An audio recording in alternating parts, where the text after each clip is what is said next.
Assalamualaikum warahmatullahi wabarakatuh. Jumpa lagi dengan saya Tama dalam Ada Apa Gerangan. Bagaimana kabar kalian? Semoga selalu diberikan kesehatan dan juga rezeki yang cukup. Kali ini dalam segmen Cerita Nina Bobo, di mana saya akan membacakan cerita untuk menemani waktu sebelum tidur kalian. Malam minggu ini yang sudah selesai melakukan kesibukannya, selesai bertemu kekasihnya atau temannya, selesai malam mingguan dengan keluarganya, ataupun yang gak ngapa-ngapain karena gak ada pasangan, bisa sambil tiduran melepas lelah sambil mendengar sebuah cerita tentang sebuah pabrik yang membutuhkan tumbal berupa kepala manusia agar bisa terus berdiri di tanah yang dianggap sakral itu. Bagaimana cerita lengkapnya?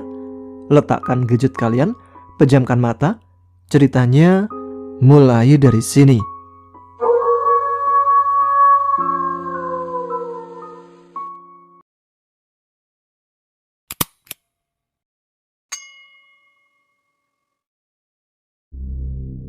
Aku masih bekerja di pabrik kayu. Rupanya, setelah beberapa hari tidak masuk kerja, aku ketinggalan banyak sekali informasi. Untung saja aku memiliki teman ratu gosip, jadi aku tidak perlu susah-susah untuk mencari informasi itu. Banyak anak baru ya? Tanyaku pada Desi dan Putri. Iya Mai, katanya sih ada investor baru, jadi butuhin banyak tenaga baru, jawab Putri. Bagus dong kalau begitu, tambahku. Tapi ada yang aneh sih Mai. Terlihat wajah Desi yang kali ini terlihat berpikir. Aneh kenapa Des? Iya Des, apanya yang aneh? Masa kamu gak ngerasa sih Put? Aku dan Putri hanya mengangkat bahu menjawab pertanyaan Desi. Sudah 2 hari ini aku ngajarin anak-anak yang baru masuk. Pas aku tanya, mereka semua anak pertama. Lah, emangnya kenapa Des? Bukannya kamu juga anak pertama? Tanya Putri. Tapi firasatku gak enak, seperti mereka itu sengaja disiapin gitu loh. Udah, jangan mikir yang aneh-aneh. Udah bel tuh, ayo masuk. Rupanya aku mendapatkan partner baru, namanya Tari. Anaknya sangat lugu dan juga manis. Usianya masih sangat muda. Dia bercerita jika yang membawa mereka ke sini adalah salah satu mandor di pabrik kayu. Tidak hanya Tari, tapi juga teman-teman Tari lainnya yang seusia dengan Tari, dan salah satu syaratnya harus anak pertama. Mendengar ucapan dari Tari, aku pun kaget. Rupanya apa yang dikatakan Desi tadi ada benarnya. Aku mencoba mengobrol lebih banyak lagi dengan Tari sambil mengajarinya. Rupanya dia dan teman-temannya tinggal di sebuah mes yang tidak jauh dari pabrik kayu ini, sekitar 10 menit jalan kaki. Aku sedikit heran. Selama aku tinggal di sini, aku baru tahu kalau di sekitar sini ada mes. Sebagai basa-basi, aku menawarkan diri untuk mampir ke mes yang Tari tinggali, namun dengan tegas Tari menolak dengan alasan mandor yang membawa mereka ke sini melarang orang lain untuk masuk ke dalam mes. Mendengar hal itu, aku semakin khawatir. Sepertinya aku perlu membicarakan hal ini kepada Aryo dan Bima. Sebelum apa yang diceritakan Desi benar terjadi, aku meminta Aryo dan Bima untuk ke rumah sepulang kerja. Aku menceritakan soal Tari dan anak-anak baru lainnya yang sekarang tinggal di mes dekat dengan pabrik. Aryo, Bima, di bagian kalian ada anak baru juga kan? Enggak mbak, jawab Aryo sambil mengunyah pisang goreng.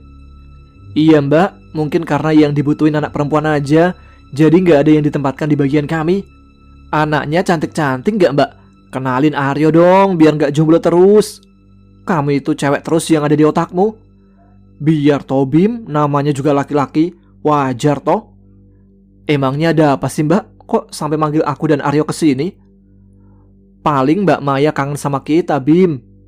Gini, di bagian aku kan ada anak baru namanya Tari. Katanya dia tinggal di mes dekat sini.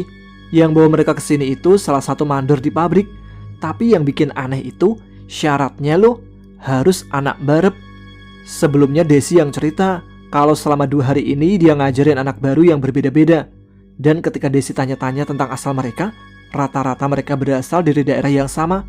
Dan mereka semua anak pertama. Aku khawatir kalau mereka gak cuma dipekerjakan di pabrik, tapi ada suatu hal yang memang menyiapkan mereka untuk sesuatu. Setelah mendengarkan penjelasan, Aryo dan Bima mulai tertarik dengan apa yang aku ceritakan. Mereka saling memandang satu sama lain seolah tahu sesuatu.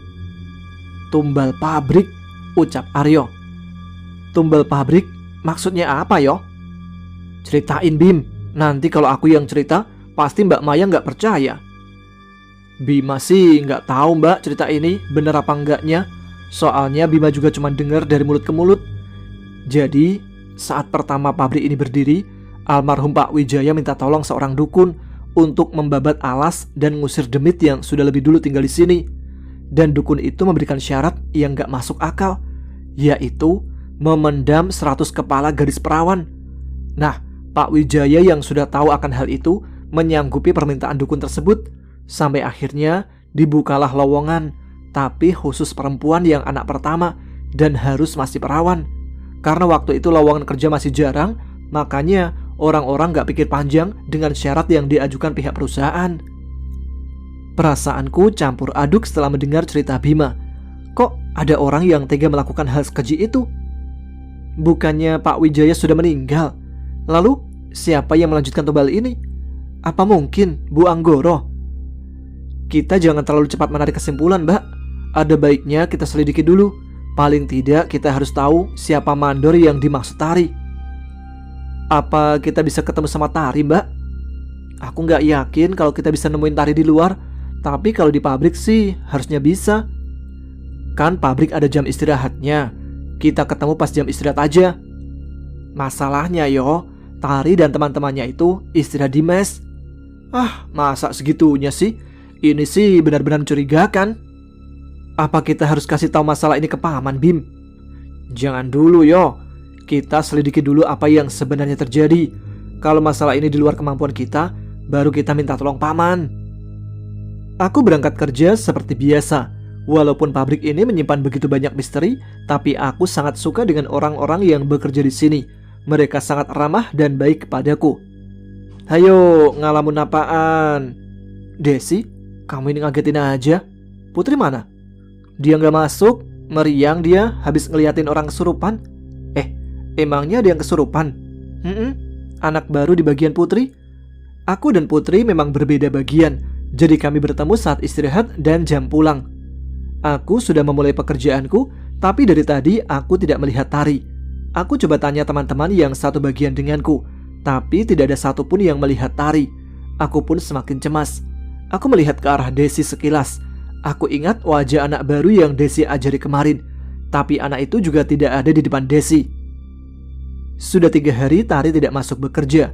Padahal teman-teman Tari yang lain sudah ada yang masuk bekerja.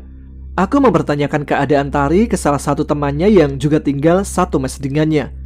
Bukannya menjawab, ia malah menghindariku tanpa sepatah kata pun. Hanya raut wajah cemas dan takut yang tersirat di wajahnya. Aku semakin khawatir dengan keadaan Tari.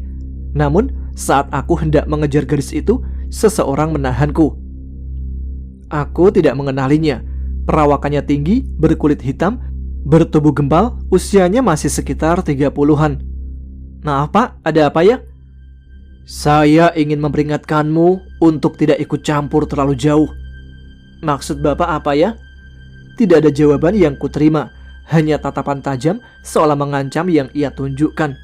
Siapa dia? Siapa orang itu? Kenapa dia tiba-tiba berbicara seperti itu? Hei Mai, kamu ngapain di sini? Enggak Des, enggak apa-apa. Ya udah, ayo, udah bel masuk. Sepulang kerja, aku menceritakan kejadian tadi siang yang aku alami kepada Aryo dan Bima. Rupanya, pria itu bernama Pak Samadi, mandor baru yang menggantikan posisi Pak Le. Hampir 1 minggu, Tari tidak masuk bekerja. Tapi hari ini aku lega melihatnya kembali masuk kerja. Tapi, ada yang aneh dengan sikap Tari. Dia selalu merasa was-was dan penampilannya lusuh. Tidak seperti waktu awal dia masuk kerja. Tari, kamu sakit? Aku yang khawatir mencoba menanyainya soal keadaannya. Tari terus saja bersikap seolah dirinya sedang diawasi. Tari, kamu ngeliatin siapa sih? Istirahat dulu ya, wajahmu pucat sekali. Aku membawa paksa Tari ke ruangan istirahat yang biasa digunakan karyawan untuk istirahat saat sedang tidak enak badan. Aku membuatkannya segelas teh hangat. Tari, nih diminum. Tolong Mbak, tolong Tari. Kamu kenapa sebenarnya Tari? Tolong mbak, Tari nggak mau. Tolong ah! Aku pun panik. Tiba-tiba Tari berteriak, matanya melotot ke arahku. Tari merangkak ke arahku dengan senyum yang sangat mengerikan. Ingin rasanya aku berlari sekencang mungkin, tapi kakiku seperti mati rasa. Aku tak dapat menggerakkan tubuhku. Tari mendekatkan wajahnya tepat di wajahku. Bukan dia, bukan Tari, tapi ada sosok lain yang sekarang ada dalam tubuh Tari. Bocah ini punyaku. Tari mencekik leherku, membuat nafasku tercekat. Aku merasakan tubuhku semakin lemas dan pandanganku mulai kabur. Akhirnya kamu sadar juga, Mai? Tanya Desi dengan wajah khawatir. Des, aku kenapa? Harusnya aku yang tanya. Kamu ngapain sendirian di gudang? Hah? Gudang? Tari mana, Des? Kamu ini kenapa sih? Aneh banget. Di kondisimu yang seperti ini malah khawatir sama orang lain. Des, Tari di mana? Tadi aku ngajak Tari di ruang istirahat karena mukanya pucat. Lalu, udah Mai, mungkin kamu yang lagi gak enak badan. Apa iya? Aku yang sedang berhalusinasi. Tapi aku masih ingat dengan jelas apa yang barusan aku alami. Tiba-tiba, terdengar suara teriakan dari ruang produksi. Semua karyawan berhamburan keluar. Ada apa, Des? Aku juga gak tahu, Mai. Sebentar, aku cek dulu. Aku ikut, Des. Ada apa ya, Mbak? Itu, Mai. Ada yang kesurupan. Hah? Kesurupan? Aku mencoba melihat siapa yang kesurupan. Rupanya anak baru. Tingkahnya sama persis dengan tingkah Tari tadi. Aku mencoba mencari keberadaan Tari. Mai, mau kemana? Bantu aku cari Tari, Des. Aku dan Desi mengecek seluruh ruangan mencari keberadaan Tari. Sampai di lorong belakang pabrik, aku melihat Tari sedang berhadapan dengan Pak Samadi, mandor baru. Mai, mereka sedang apa? Aku juga gak tahu, Des. Aku dan Desi mencoba mencuri dengar percakapan antara Pak Samadi dan Tari. Namun aku dan Desi tidak bisa mendengar apapun kecuali tumbal pabrik. Aku dan Desi saling pandang. Anak yang kesurupan dibawa oleh Pak Samadi kembali ke mes. Dan setelahnya, anak itu tidak pernah masuk kerja lagi. Kejadian ini hampir terjadi berulang kali. Namun yang kesurupan hanya menimpa orang-orang yang dibawa oleh Pak Samadi. Aku tidak tahu apa yang sebenarnya terjadi. Tari juga dipindah bagian, jadi aku sulit untuk menemuinya. Keadaan pabrik semakin menakutkan. Banyaknya kejadian kesurupan membuat para pekerja takut. Aku, Desi, Bima, dan Aryo berencana untuk membuntuti Tari dari teman-temannya saat pulang ke mes. Rupanya, mes tersebut terletak di belakang gudang yang jalurnya sangat sempit, sehingga kemungkinan banyak orang yang tidak tahu kalau ada mes di sana. Melihat bangunannya saja, aku sudah merasakan bulu kuduku merinding. Aku tidak membayangkan bagaimana mereka betah tinggal di tempat yang gelap dan singup seperti itu. Bima, serius, kita harus masuk ke dalam. Cuma ini caranya untuk cari informasi. Apa yang sebenarnya ada dalam mes itu? Kami berempat mengendap-endap memasuki mes. Dengan bangunan sebesar itu, menggunakan lampu berwarna kuning, membuat kami benar-benar kesulitan karena jarak pandang kami jadi terbatas. Tiba-tiba saja, kami mendengar suara hantaman benda yang cukup keras dan diikuti suara teriakan seorang gadis. Kami segera mempercepat langkah kami menuju ke sumber suara. Aku merasakan dingin di bagian tengkukku. Aku berhenti sejenak untuk menoleh ke belakang. Namun, saat aku kembali menoleh ke depan, teman-temanku sudah tidak ada di hadapanku. Aku semakin panik dan ketakutan. Aku mencoba berjalan tanpa tahu arah mana yang harus aku tuju. Aku juga tidak ingat jalan keluar dari sini. Di sini sangat gelap dan tempatnya terlihat sama. Di tengah ketakutanku, aku mendengar suara orang tengah berdiskusi. Dengan sisa-sisa keberanianku, aku mencoba mencari tahu. Rupanya, Pak Samadi dan anak buah Pak Samadi membawa paksa gadis-gadis pekerja pabrik. Aku mengikuti kemana Pak Samadi akan membawa para gadis itu.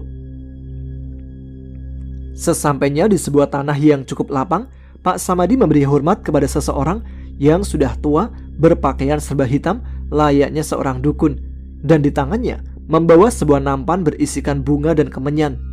Setelahnya, dukun itu menyuruh anak buah Pak Samadi untuk menggantung kedua wanita itu di sebuah pohon dengan kaki di atas. Dua gadis itu berusaha melawan dan mereka terus memohon. Namun apapun yang keluar dari mulut gadis itu seperti tidak ada artinya bagi Pak Samadi. Dukun itu menyiramkan air kembang ke tubuh dua gadis itu dengan mulut komat kamit seperti membaca sebuah mantra. Sekali lagi, aku merasakan tengkuk leherku merinding dan atmosfer udara sekitar sini berubah menjadi lebih dingin. Setelahnya, dukun itu menjambak rambut gadis itu dan menebaskan parang hingga lehernya putus dan darah segarnya bermunceratan. Aku yang syok melihat kejadian itu tidak sengaja berteriak sehingga keberadaanku diketahui oleh mereka. "Goblok, kok bisa ada mengikuti kita? Cari dia, jangan biarkan dia hidup," perintah Pak Samadi dengan penuh amarah di wajahnya. Aku terus berlari sekuat yang aku bisa. Aku tidak menemukan jalan keluar dari gedung mes ini, malah aku semakin masuk ke dalam mes. Aku mulai menangis memikirkan nasibku setelah ini. Aku hanya bisa berdoa kepada Allah, semoga anak buah Pak Samadi tidak bisa menemukanku. Namun rupanya aku salah. Anak buah Pak Samadi berada di tempatku bersembunyi. Demit! Teriakan anak buah Pak Samadi. Aku memeriksa keadaan sekitar. Rupanya anak buah Pak Samadi sudah tidak ada di sini. Tapi karena apa mereka lari? Aku melihat seseorang berdiri membelakangiku. Siapa kamu? Gadis itu menoleh ke arahku. Wajahnya pucat, tapi aku mengenali wajah gadis itu. Tari? Apa kamu Tari? Dia mengangguk. Pergilah Mbak dari sini. Tempat ini tidak aman. Tempat ini tempat terkutuk. Apa maksudmu Tari? Aku kemari ingin menyelamatkanmu dan teman-temanmu. Terlambat Mbak. Aku sudah menjadi salah satu tumbal yang dipersembahkan. Apa maksudmu Tari? Aku tidak mengerti. Apa yang barusan kamu lihat itu adalah akhir dari tumbal yang dipersembahkan. Jadi maksudmu dua gadis tadi itu? Tari mengangguk. Sekarang pergilah dari sini.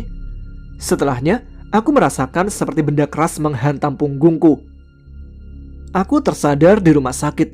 Rupanya hampir sepekan aku tidak sadarkan diri. Ibu? Maya, kamu sudah sadar nak? Maya ada di mana Bu? Kamu di rumah sakit. Siapa yang membawa Maya ke sini Bu? Seingat Maya, Maya ada di mes. Kami yang bawa kamu ke sini Mai, ucap Desi yang baru saja datang bersama Aryo dan Bima. Gimana Mbak? Udah enakan? Tanya Aryo. Sudah. Tario, kita gagal menyelamatkan Tari. Air mataku mengalir mengingat kejadian itu. Sudah, Mbak Maya tenang dulu. Mati itu takdir Mbak. Semuanya sudah kehendak yang di atas. Iya Mai, kita bisa selamat saja. Sudah bersyukur. Tapi walaupun udah jadi arwah, Tari masih peduli sama kamu Mai. Iya Mbak, aku melihat arwah Tari seperti ingin menunjukkan kami sesuatu. Rupanya dia ingin menunjukkan keberadaan Mbak Maya. Lalu, bagaimana dengan tumbal pabrik yang menimpa Tari dan teman-temannya? Lagi-lagi kita nggak bisa menghadapi masalah ini sendirian Mbak. Bima meminta Paman untuk datang membantu kita. Sepertinya Paman juga akan ngajak Mas Guntur. Siapa Mas Guntur? Mas Guntur itu keponakannya Paman. Nanti Mbak Maya, Aryo kenalin sama Mas Guntur. Siapa tahu berjodoh. Lah, aku nggak dikenalin yo. Mbak Desi sama Aryo aja ya. Lah, masa sama Brondong? Apa enaknya? Jangan salah loh Mbak. Berondong-berondong gini bikin nagih loh, ucap Aryo. Tidak ada yang bisa kami lakukan selain menunggu kedatangan Paman.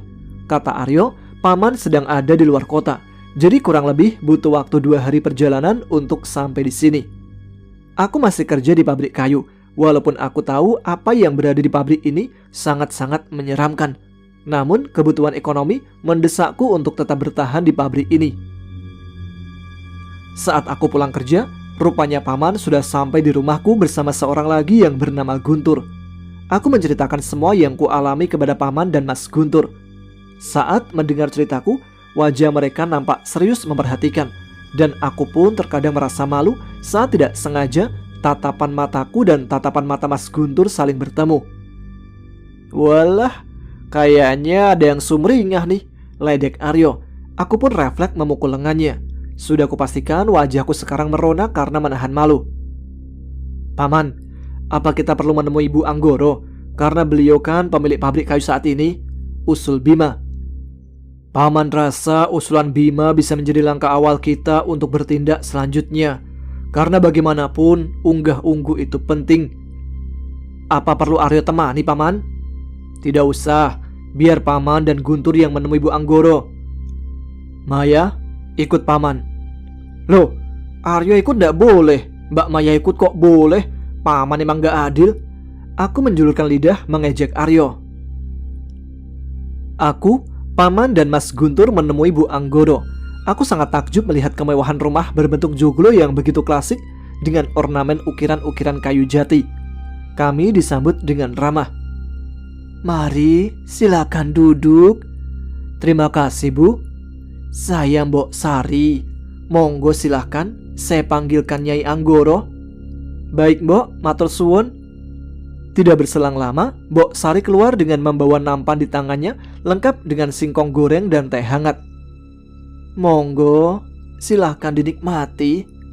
Matur suwun, Mbok, maaf repotkan. Cuman air saja kok. Aku melirik ke arah Mas Guntur yang masih sibuk melihat benda-benda pusaka yang menempel di dinding. Mungkin itu peninggalan almarhum Pak Wijaya. Ada satu yang membuatku tertarik. Sebuah lukisan yang menggambarkan dua orang gadis dengan wajah yang sangat mirip, namun penampilannya sangat berbeda. Gadis yang satu sangat cantik dan anggun, layaknya putri keraton, sedangkan yang satu sederhana seperti pelayan. Kamu suka dengan lukisannya? Aku tersadar saat seseorang menepuk pundakku. Maaf, Nyai, saya... Tidak apa-apa. Bu Anggoro tersenyum ramah ke arahku. Namun di balik senyumannya, aku seperti melihat sesuatu yang aku sendiri tidak tahu. Maaf sebelumnya, kedatangan kami mengganggu waktu panjenengan. Saya Damar dan ini Guntur dan ini Maya. Paman Damar membuka percakapan. Tapi saya tidak bisa membantu kalian, ucap Bu Anggoro. Tapi Nyai, kami belum memberitahu maksud kedatangan kami. Jelasku. Panggil saja saya Ibu, karena kalian tamuku, bukan abdiku. Iya, Bu. Paman mencoba menahanku agar tetap menjaga sikapku. Ya, aku sadar, aku sudah berlebihan sampai aku lupa siapa yang menjadi lawan bicaraku. Maaf Bu Anggoro atas kelancangan kami. Kami hanya ingin mencari tahu mengenai tumbal pabrik, tanya Mas Guntur. Apa kalian mengira bahwa aku adalah sumber tumbal pabrik yang kalian maksud? Bukan seperti itu, Bu. Kami hanya ingin meminta izin kepada Ibu Anggoro selaku pemilik pabrik untuk menghentikan ritual tumbal pabrik. Saya tidak ada sangkut pautnya dengan tumbal pabrik yang kalian maksud. Lagi-lagi, senyum Bu Anggoro membuatku semakin menaruh curiga kepadanya. Ketenangannya seolah menjadi tameng untuk dirinya. Maaf Doro, ada Tuan Samidi di depan. Bu Anggoro melangkah keluar bersama Mbok Sari meninggalkan kami tanpa sepatah kata pun. Kedatangan Pak Samidi membuat statementku kalau Bu Anggoro terlibat semakin kuat. Maya, kamu harus bisa mengendalikan emosimu. Jangan sampai sikap kita membuat Bu Anggoro tidak nyaman kepada kita. Ini bukan masalah yang sepele. Ini menyangkut nama baik Bu Anggoro. Baik Paman, maafkan Maya. Hampir 1 jam Bu Anggoro dan Pak Samidi berbincang di luar. Jika dilihat dari raut wajah mereka, mereka tidak hanya berbincang, tapi lebih ke arah berdebat. Setelah itu Pak Samidi pergi. Dan sebelum ia pergi, Pak Samidi menatap tajam ke arahku. Aku merasakan adanya ancaman dari tatapan mata Pak Samidi. Apa masih ada yang ingin kalian sampaikan? Jika tidak, kalian boleh pergi dari rumah saya. Saya tidak bisa membantu apa-apa. Kalian sendiri yang menyerahkan nyawa kalian. Lagi pula, semua tumbal telah siap. Percuma jika kalian tetap nekat. Setidaknya jika Bu Anggoro benar tidak terlibat dengan ritual tumbal pabrik ini, Bu Anggoro bisa memberitahu kami cara untuk memberhentikan ritual itu. Ritual itu sudah ada sejak awal berdirinya pabrik. Mendiang suamiku melakukan kesalahan besar, yaitu bersekutu dengan demit alas tua, dibantu oleh seorang dukun. Dengan bayaran 1000 kepala gadis perawan, dan sekarang ritual itu dilanjutkan oleh Pak Samidi, adik mendiang suamiku. Malam ini tepat malam Selasa Kliwon, dan ritual itu pun akan dilakukan malam ini. Satu hal lagi, di sana juga terpendam jasad mendiang suamiku. Jika kalian ingin memutus ritual tumbal pabrik, kalian harus menghancurkan pangkal utama masalahnya. Hanya itu yang bisa saya sampaikan. Selebihnya, itu menjadi urusan kalian. Setelahnya, Bu Anggoro pergi meninggalkan kami. Kami pun pamit kepada Mbok Sari. Tapi dari raut wajah Bu Anggoro terlihat kecemasan setelah menyampaikan itu semua kepada kami. Aku bisa merasakan kesedihan di setiap ucapannya. Butuh ketegaran untuk bisa menceritakan hal itu. Terlebih itu adalah aib suaminya sendiri. Malam ini, Paman ditemani Mas Guntur, Bima, dan Aryo pergi ke pabrik. Aku tidak diizinkan ikut oleh Paman karena terlalu berbahaya. Terlebih aku tidak memiliki ilmu apapun seperti mereka. Samar-samar aku mendengar suara langkah kaki mendekati rumahku. Rupanya itu adalah anak buah dari Pak Samadi. Tapi untungnya Paman sudah berpesan untuk tidak membukakan pintu kepada siapapun sebelum Paman dan yang lain pulang. Tapi kedua anak buah Pak Samadi terus menggedor pintu rumahku tanpa henti. Aku tidak yakin jika pintu rumahku mampu untuk menahan tenaga mereka. Aku memutuskan untuk mengajak ibu pergi dari rumah lewat pintu belakang. Kita beralih ke sudut pandang Aryo. Untuk pertama kalinya aku berhadapan langsung dengan hal gaib. Awalnya nyaliku ciut saat melihat lawanku bukan orang sembarangan. Namun Paman selalu mengingatkan kami untuk selalu berdoa dan meminta perlindungan kepada Sang Pencipta. Cari mati kalian, ucap dukun itu. Hentikan semua ini, jawab Paman dengan tenang. Jangan ikut campur urusan kami. Pergi dari sini, atau kalian akan menyesal melihat dua wanita itu mati. Aku dan Bima saling pandang. Bagaimana ini Paman? Mbak Maya dan ibu dalam bahaya, ucapku yang mulai panik. Guntur, coba kamu lihat apa Maya dan ibunya dalam bahaya. Baik Paman. Aryo, jaga ragaku. Mas Guntur mengambil posisi meditasi dan melepaskan sukmanya dari raganya. Mas Guntur memang hebat. Dengan mudah ia mempelajari ilmu melepas sukma. Aku membaca doa di sekeliling raga Mas Guntur, sedangkan Bima membantu Paman melawan dukun itu dan Pak Samadi.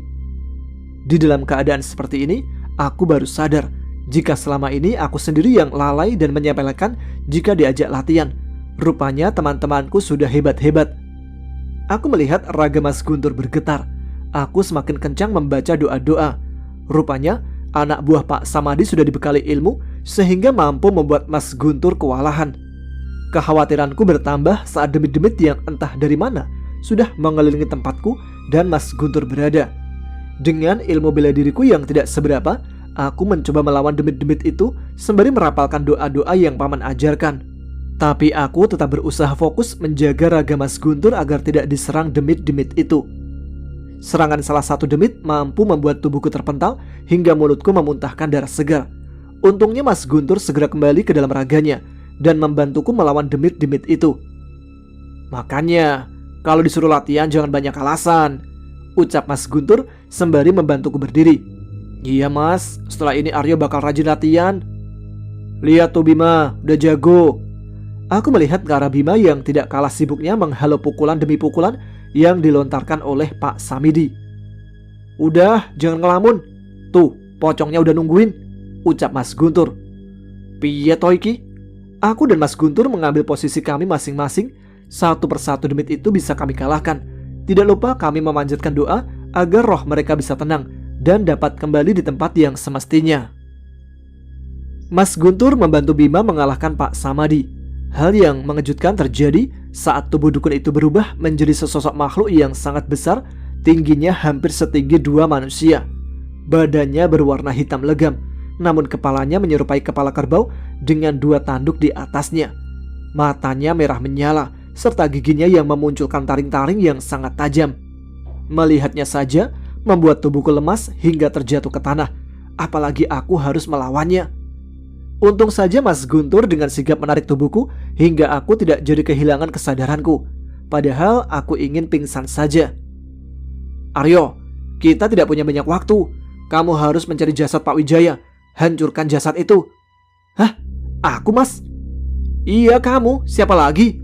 Atau kamu yang bantu Bima dan Paman melawan demit itu? Tidak ada pilihan yang bisa aku pilih, dan aku memutuskan masuk ke dalam pabrik untuk mencari keberadaan jasad Pak Wijaya. Suasana pabrik di malam hari tanpa adanya karyawan yang bekerja sangat-sangat berbeda. Nyaliku tidak cukup untuk masuk ke dalam pabrik sendirian.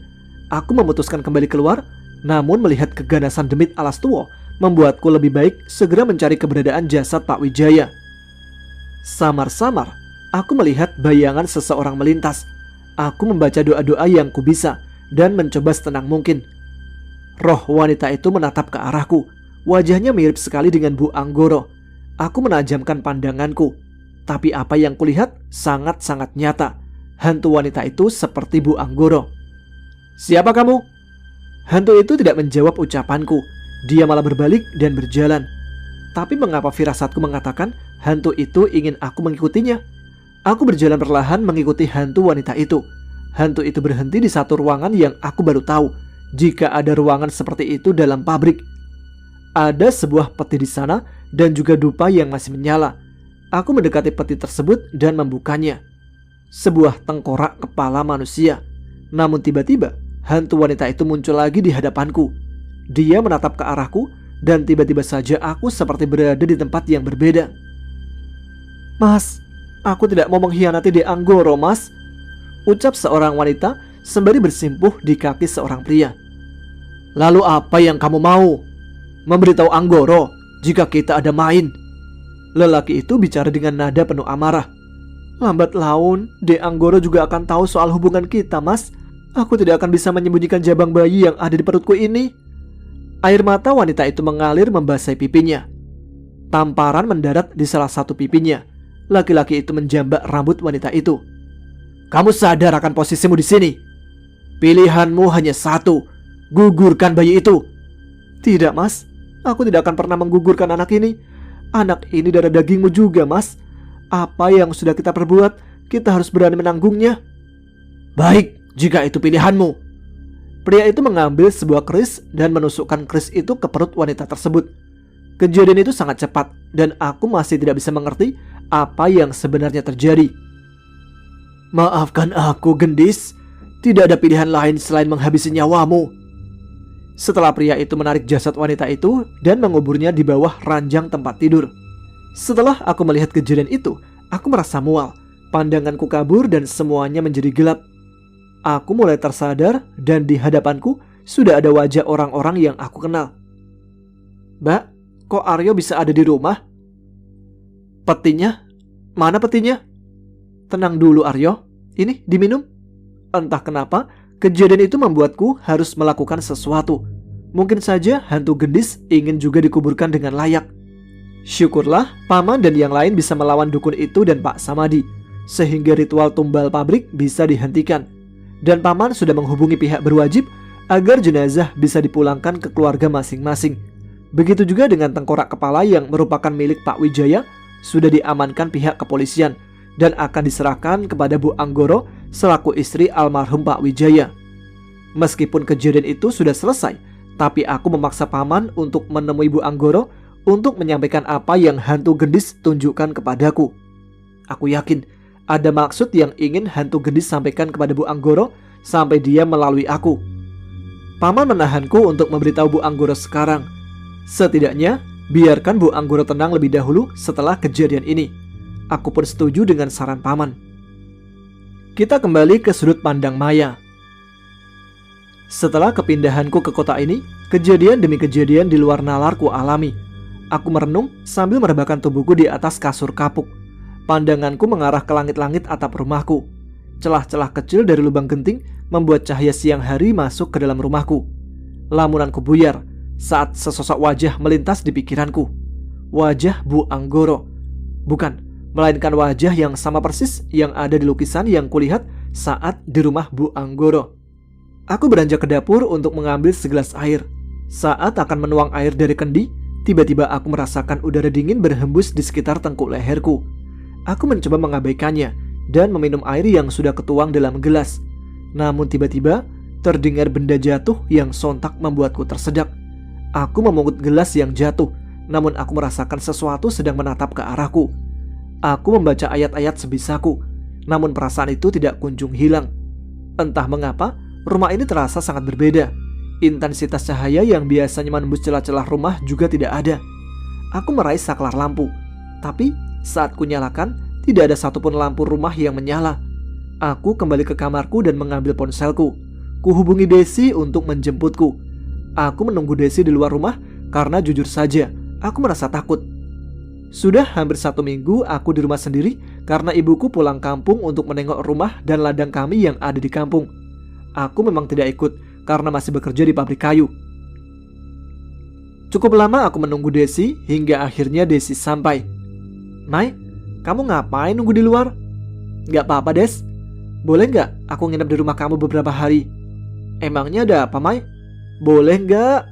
Boleh kok, ayo naik. Aku mengunci pintu rumahku dan segera naik ke atas motor milik Desi. Sepanjang perjalanan, perasaanku sangat gelisah. Aku tahu sekali, Desi melirikku lewat kaca spion motornya. Kenapa Des? Tanyaku panik. Tiba-tiba saja, Desi mengerem motor Astreanya. Ada Mang Idui, kita makan ketoprak dulu yuk. Kebetulan aku lapar. Ih, kamu ini, kirain kenapa? Mang, ketopraknya 2 ya? Iya Neng, pedes nggak? Pedes semua Mang. Mai, kamu kenapa sih kayak ketakutan gitu? Aku mengedarkan pandanganku sebelum mulai bercerita. Des, aku ngalamin kejadian aneh di rumah waktu aku ngambil air di dapur. Kayak ada yang ngeliatin aku, tapi aku nggak bisa lihat sosoknya. Ah, serius kamu Mai? Kalau aku bercanda, ngapain aku sampai nginep di rumah kamu? Ini Neng ketopraknya. Makasih ya Mang. Iya, sami-sami Neng. Oh iya, maaf Neng, kalau Mang Idui lancang. Neng yang ini namanya siapa? Saya Maya Mang. Oh Neng Maya. Ekspresi wajah Mang Idui terlihat gelisah saat melihat ke arahku. Ada apa Mang? Gak apa-apa Neng. Jangan lupa berdoa ya Neng, biar gak diganggu. Mangga, dimakan ketopraknya. Mang Idui segera kembali ke gerobaknya. Namun aku tahu jika Mang Idui sesekali melihat ke arahku. Udah Mai, jangan terlalu dipikirkan. Kita makan dulu. Selesai makan, kami pun membayar makanan kami dan melanjutkan perjalanan kami ke rumah Desi. Tapi lagi-lagi, Mang Idui memanggilku. Neng Maya. Iya Mang, uangnya kurang ya? Bukan Neng, Mamang mau kasih ini. Mang Idui menyerahkan lipatan kertas berbentuk segitiga. Ini apa Mang? Simpan saja, siapa tahu Neng Maya butuh. Terkadang kita memang tidak bisa membaca maksud dan tujuan mereka, tapi semoga maksud mereka baik. Yang Mang Idui maksud siapa ya Mang? Lebih baik kalian segera pulang ke rumah, sebentar lagi gelap. Jangan keluar rumah malam-malam dulu ya Neng. Yuk Mai, bener kata Mang Idui, udah mau gelap, takutnya kemalaman sampai rumah. Aku dan Desi kembali melanjutkan perjalanan. Namun aku merasakan ada yang berbeda dari ucapan Mang Idui kepadaku. Sesampainya di rumah Desi, aku berkenalan dengan ibu dan adik-adik Desi. Sedangkan ayah Desi masih bekerja dan pulangnya agak malam. Aku pun meminta izin untuk mandi karena tubuhku terasa sangat lengket. Selesai membersihkan diri, rupanya ayah Desi sudah pulang dan ibu Desi sedang menyiapkan makan malam dibantu Desi dan adik-adiknya. Sini Mai, makan dulu. Maaf ya seadanya. Harusnya Maya yang berterima kasih sudah diizinkan menginap. Nak Maya ndak usah sungkan. Desi memang sering mengajak teman-teman wanitanya menginap di rumah, ucap ayah Desi dengan ramah. Pandanganku terfokus kepada ibu Desi yang membawa sepiring nasi lengkap dengan lauk dan juga segelas air putih ke arah belakang. Kenapa ngelamun Mai? Nggak enak ya makanannya? Enak kok Des, ini lebih dari enak. Biasanya ibu masak lebih sederhana dari ini. Kami menghabiskan makanan kami tanpa ada obrolan di meja makan. Setelahnya, aku membantu Desi membereskan meja makan dan mencuci piringnya. Walaupun Desi dan ibunya melarang aku untuk membantu, tapi aku tetap kekeh, ya bagaimanapun mereka sudah sangat baik kepadaku. Saat aku pamit untuk tidur lebih dahulu, tiba-tiba ayah Desi yang sedang duduk di ruang tamu dengan sebatang rokok di tangannya serta segelas kopi hitam yang sesekali ia seruput memanggilku. Nak Maya, boleh Bapak bicara sebentar? Boleh Pak. Aku duduk berhadapan dengan ayah Desi, begitu juga Desi yang langsung mengambil posisi duduk di sebelahku. Simbah ingin bertemu dengan Nak Maya. Simbah? Siapa Simbah? Dan kenapa beliau ingin bertemu denganku? Seolah membaca kepanikanku, Desi memegang pundakku. Gak usah takut Mai, aku lupa cerita ke kamu kalau aku masih punya Simbah kakung dari Bapak. Tapi karena Simbah sudah sepuh dan sakit-sakitan, makanya Simbah cuma bisa berbaring di kasur. Bahkan untuk makan saja, kami yang harus mengantar makanan ke kamarnya. Pertanyaanku tadi terjawab. Nasi yang Ibu Desi bawa tadi rupanya untuk Simbah. Mari Ibu antar. Bisakah Desi ikut, Bu? Tanyaku sedikit ragu. Ibu Desi tersenyum seolah tahu keraguanku. Dan Desi beranjak dari duduknya lalu berjalan bersamaku ke kamar Simbah.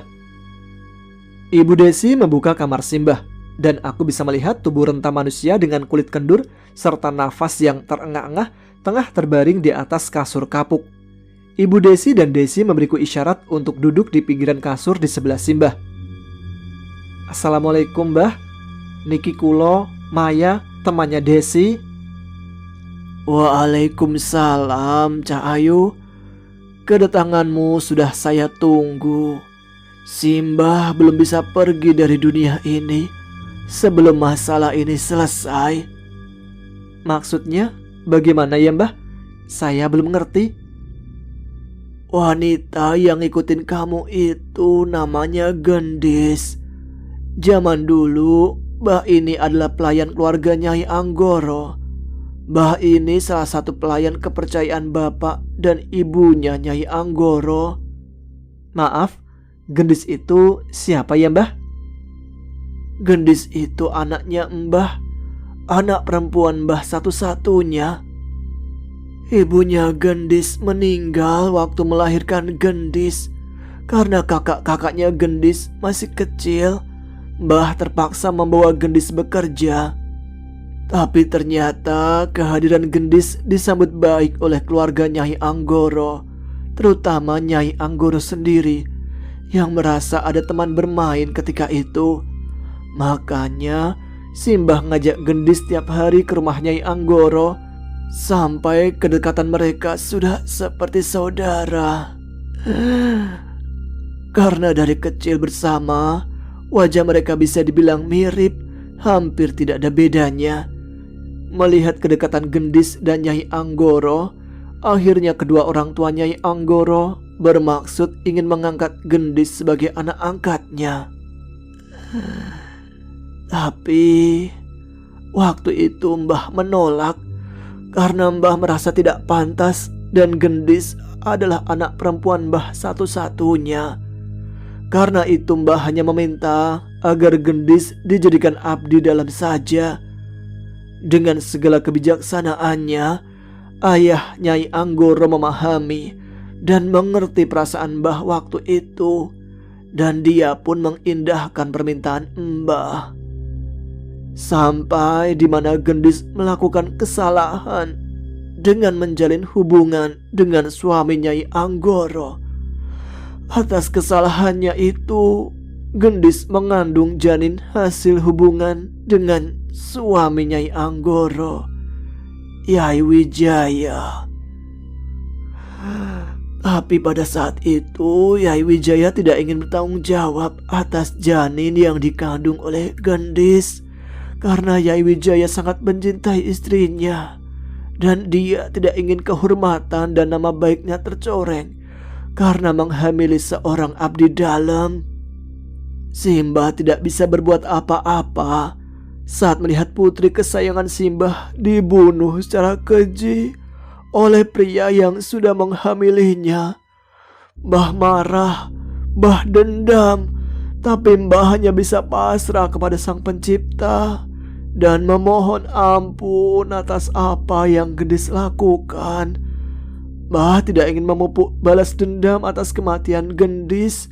Mbah hanya ingin membuka semuanya di hadapan Nyai Anggoro dan meminta welas asihnya untuk memaafkan Gendis dan meminta jasad Gendis agar Mbah bisa dimakamkan di sebelah makam Gendis. Lewat kamu, Mbah minta tolong sampaikan masalah ini kepada Nyai Anggoro ya, Cak Ayu. Panjang Mbah bercerita, tanpa kusadari bulir-bulir air mata mengalir dari mata Simbah, begitu juga aku, Desi dan Ibu Desi yang tak kuasa menahan tangis. Aku menggenggam tangan Simbah erat. Ku teguhkan hatiku untuk menerima amanah dari Simbah. Rupanya selama ini Simbah menyimpan semua duka itu sendiri tanpa ada satu keluarga, bahkan anaknya yang lain tahu. Seburuk-buruknya orang tua masih bisa menutupi keburukan anaknya. Tapi seorang anak belum tentu bisa melakukan itu semua. Setelahnya aku izin untuk masuk ke kamar lebih dahulu. Aku bisa merasakan kehadirannya di kamar ini. Mengapa? Mengapa aku yang diikuti? Lalu aku teringat kertas pemberian Mang Idui. Aku mengambil kertas itu dari dalam tasku. Perlahan kubuka lipatan kertas itu. Di dalamnya ada tulisan Arab gundul yang entah apa bacaannya. Namun saat itu juga roh gendis berdiri tepat di hadapanku. Kondisinya sangat mengerikan. Pakaiannya penuh dengan darah dan dari matanya terus mengalir air mata. Bukan air mata bening, namun air mata darah. Serta di tangannya seperti menggendong seorang bayi. Tapi baunya sangat busuk hingga membuatku ingin memuntahkan semua isi perutku. Tidak ada percakapan di antara kami, hanya tatapan penuh duka dan nestapa yang roh gendis tunjukkan. Karena aku sudah tidak mampu menahan bau yang sangat-sangat busuk itu, aku melipat kertas pemberian Mang Idui. Saat itu juga roh gendis menghilang dari hadapanku. Sekarang aku tahu fungsi dari kertas ini. Aku harus menemui Aryo dan Paman untuk memberitahukan hal tersebut. Mai, kamu gak apa-apa? Tiba-tiba Desi masuk dengan wajah panik. Enggak, Des. Aku tadi dengar kamu seperti orang mau muntah. Itu tadi aku kentut, bau banget. Aku terpaksa berbohong karena aku tidak ingin membuat keluarga ini khawatir. Yis, kamu ini bikin khawatir. Ya udahlah, aku mau tidur, ngantuk. Kamu juga tidurnya jangan malam-malam. Iya.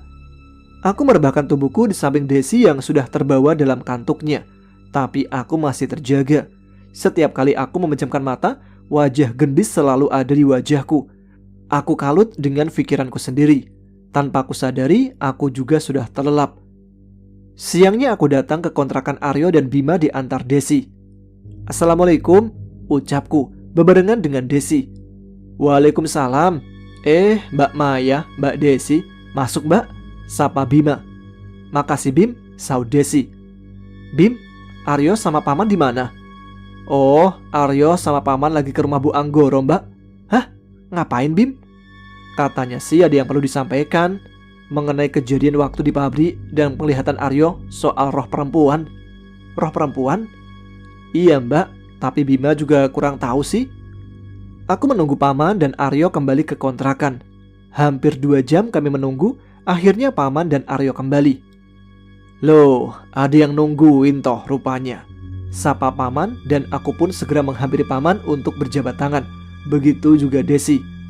Iya Paman, udah nunggu dari tadi. Nunggu kami atau nunggu yang lain Mbak? Ledek Aryo. Aku nunggu Paman Aryo, ucapku kesal. Paling yang ditunggu Mas Guntur, ucap Aryo yang sontak membuatku malu bercampur kesal. Tapi sedikit ada benarnya sih. Dari tadi aku tidak melihat keberadaan Mas Guntur. Tuh kan nyariin. Mas Gunturnya udah pulang Mbak, ada keperluan katanya, imbuh Aryo yang semakin menjadi-jadi. Sudah yo, lihat tuh wajah mbakmu udah lebih merah daripada tomat, ucap Paman yang diikuti gelak tawa semuanya. Dan aku hanya bisa menutup wajahku karena malu. Ada apa Nak Maya sampai mencari Paman? Seolah tahu kegelisahanku, Paman bertanya dengan nada dan wajah serius. Aku menceritakan semua yang terjadi kepadaku akhir-akhir ini sampai aku harus menginap di rumah Desi. Juga pertemuanku dengan kakek Desi, ayah dari almarhum gendis. Tidak lupa aku menunjukkan lipatan kertas pemberian Mang Idu yang membuatku bisa melihat sosok roh gendis. Lama Paman berpikir, sampai akhirnya Paman mengatakan sesuatu yang membuatku benar-benar terkejut. Hanya kamu yang bisa menyelesaikan masalah ini Nak Maya. Rupanya tujuan Paman dan Aryo mendatangi rumah Bu Anggoro juga ingin menyampaikan hal ini. Namun Bu Anggoro menolak dengan alasan semuanya sudah ia tutup rapat-rapat dan tidak ingin membukanya kembali. Aku tahu bagaimana hancurnya hati Bu Anggoro. 2 orang yang sangat beliau hormati dan sayangi. Lalu aku harus bagaimana Paman? Ajak gendis menemui Bu Anggoro. Biarkan dia yang menyelesaikan urusannya sendiri. Bagaimana caraku mengajaknya Paman? Mintalah petunjuk dari Sang Pencipta. Mohon pengampunannya. Dari ucapan Paman, aku mengerti bahwa hanya aku yang bisa menyelesaikan masalah ini. Ini masalah hati. Sedikit saja aku salah langkah, aku akan menyakiti hati Bu Anggoro. Gendis dan keluarga Desi, terutama kakek Desi. Sejak saat itu, kukuatkan imanku, kuteguhkan hatiku, serta memohon pengampunan kepada Sang Pencipta. Hal yang tak kusangka terjadi. Gendis hadir dalam mimpiku, namun ia menunjukkan wujudnya yang cantik. Tapi, di balik wajah cantiknya, aku dapat melihat kesedihan yang mendalam. Aku mencoba mengajaknya berkomunikasi. "Maafkan aku, kehadiranku membuatmu tidak nyaman. Aku hanya ingin minta tolong agar aku bisa pergi dengan tenang. Apa yang bisa saya lakukan untuk Mbak Gendis?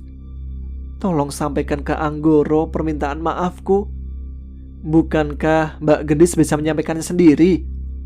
Aku takut jika Anggoro tidak mau memaafkanku, aku telah mengkhianatinya. Aku yakin Bu Anggoro akan memaafkan Mbak Gendis. Bukan hanya itu Mbak Gendis juga harus menghaturkan maaf ke ayah Mbak Gendis." Setelah mendengar penuturanku, aku bisa melihat Mbak Gendis menitikkan air matanya. Penyesalan yang membuatnya tertahan di dunia yang tidak seharusnya ia berada. Aku terbangun dari tidurku dan tersadar bahwa apa yang kualami barusan hanya mimpi. Mimpi yang benar-benar nyata. Aku melirik ke arah jam yang terletak di meja rias Desi. Jam sudah menunjukkan pukul 3 pagi. Aku berniat untuk mengambil wudhu dan menunaikan 2 rakaat. Aku berjalan ke arah sumur menimba air untuk wudhu, dan dinginnya air sumur tidak memudahkan niatku. Selesai berwudhu, aku kembali ke kamar Desi.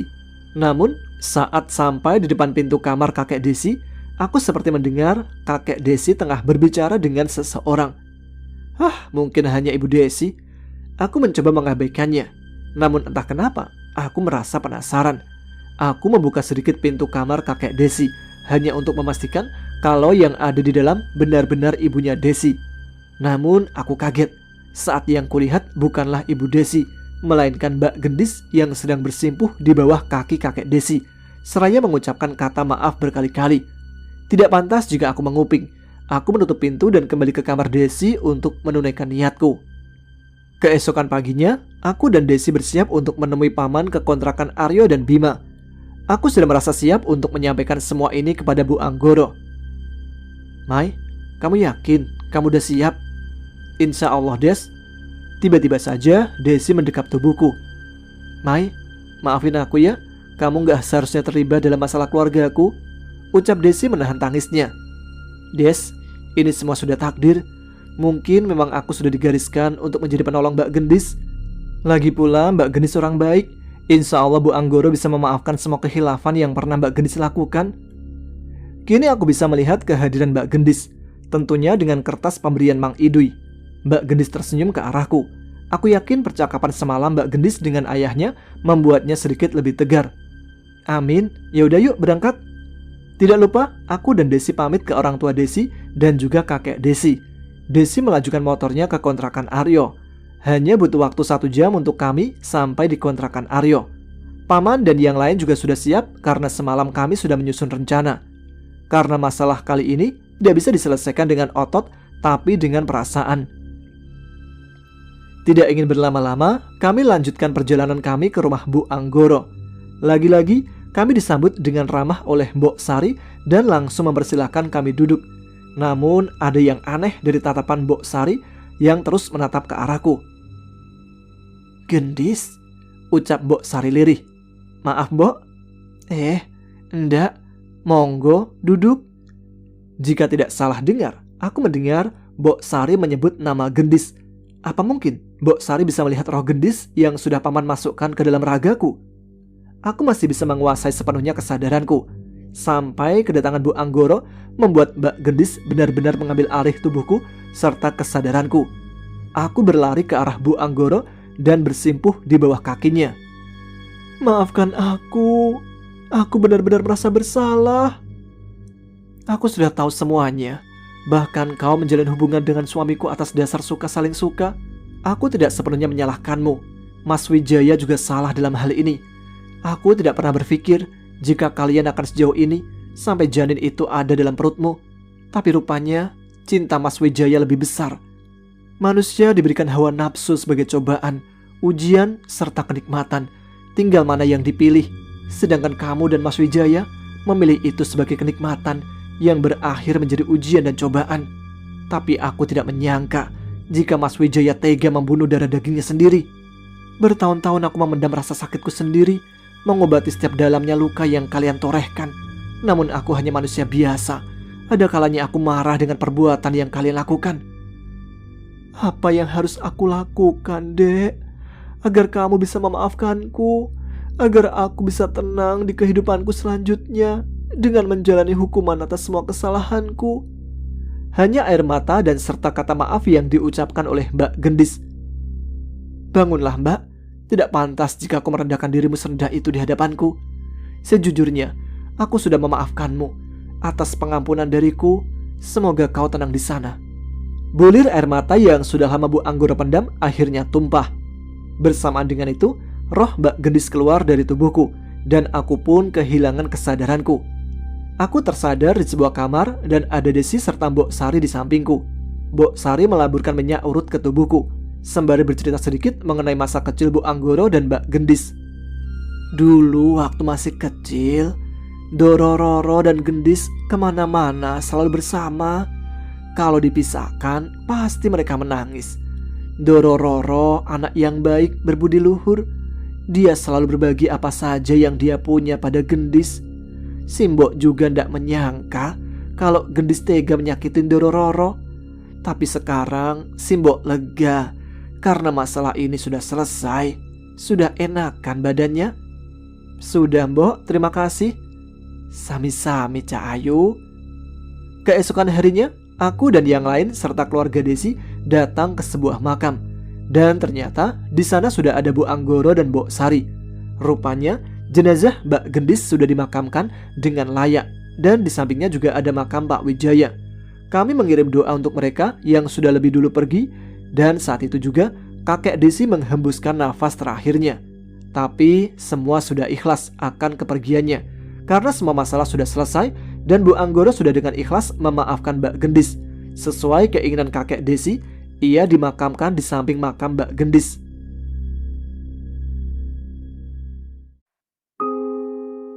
Demikian episode kali ini. Semoga bisa menghibur dan bisa mengisi waktu sebelum tidur kalian.